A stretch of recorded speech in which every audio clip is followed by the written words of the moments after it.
Aleluias. Foi José de Arimateia quem teve a honra de descer o corpo de Jesus da cruz. Imagine como seria ter de retirar as mãos feridas e sem vida do Filho de Deus que estavam pregadas com aqueles grossos cravos romanos. Eram mãos de um carpinteiro que um dia seguraram pregos e madeira. Eram mãos que partiram o pão e o alimentaram multidões e que agora estavam sendo partidas para alimentar multidões. Certa vez aquelas mãos colocaram lama nos olhos de um cego, tocaram em leprosos, curaram doentes, lavaram os pés dos discípulos e abraçaram crianças. Eram mãos que mais de uma vez libertaram das mãos frias da morte, mas agora estavam dominadas pelo braço gelado da morte. Esses eram os dedos que escreveram na areia quando a mulher adúltera foi atirada aos seus pés e que pelo amor ao Pai seguraram firmes num chicote para purificar seu templo dos cambistas. Eram os mesmos dedos que pegaram o pão e o mergulharam em um prato e o deram a Judas, num gesto de profundo amor e amizade. Aqui estava o próprio pão da vida, sendo afundado na taça do sofrimento, como gesto final do amor de Deus para com o mundo maldoso, representado por Judas. José de Arimateia estava envergonhado de não ter confessado o Mestre. Meu sentimento aumentava enquanto ele rasgava os pés, ensopados de sangue, dos cravos que mediam 15 centímetros e o prendiam à cruz. Estes eram os belos pés daquele que anunciava o Evangelho da paz. Os pés que Maria lavou com seus cabelos, que caminhavam sobre o mar da Galileia, mas que agora estavam mergulhados no mar de sangue. Enquanto retirava Jesus da cruz, José talvez tenha olhado por um instante para aquele rosto sem vida, para o rosto do Filho de Deus. Talvez seu coração tenha ficado apertado diante daquela imagem. Este rosto que outrora irradiava a glória de Deus no monte da transfiguração, para o qual tantas pessoas olharam com tanta veneração, estava agora totalmente manchado do sangue que escorreu da coroa de espinhos que fora cravada na sua cabeça. Aquele rosto apresentava uma palidez incrível. Era o rosto de quem havia carregado o sofrimento do mundo inteiro sobre si. Os seus olhos outrora vivificados com a vida do próprio Pai, agora olhavam para o nada, enquanto ele era mergulhado no pó da morte.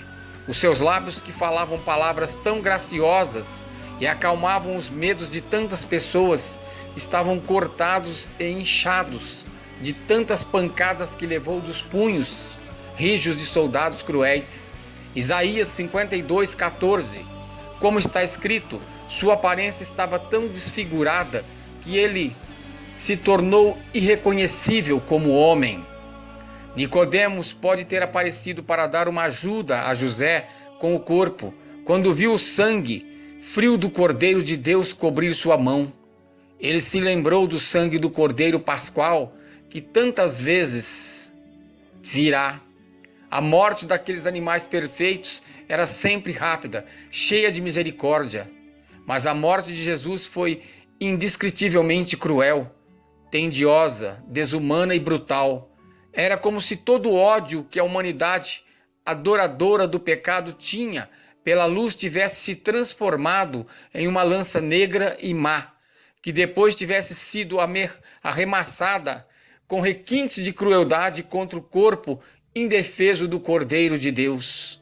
Enquanto ele retirava a coroa de espinhos da cabeça do Mestre, talvez tenha visto a perfuração causada pela lança na lateral do abdômen de Jesus, os enormes cortes nas suas costas e as mutilações em suas mãos e pés. E quem sabe ele tenha sentido uma revolta muito grande ao ver que uma barbárie destas tenha sido perpetrada contra um homem tão bom. Mas as palavras do profeta Isaías soavam dentro do seu coração. Isaías 53, do 5 ao 11.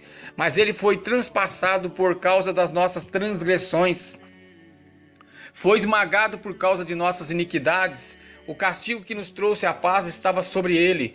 O Senhor fez cair sobre ele a iniquidade de todos nós. Ele foi oprimido e afligido, e contudo não abriu a sua boca. Como um cordeiro foi levado para o matadouro, por causa da transgressão do meu povo ele foi golpeado. Contudo, foi da vontade do Senhor esmagá-lo e fazê-lo sofrer pelo seu conhecimento.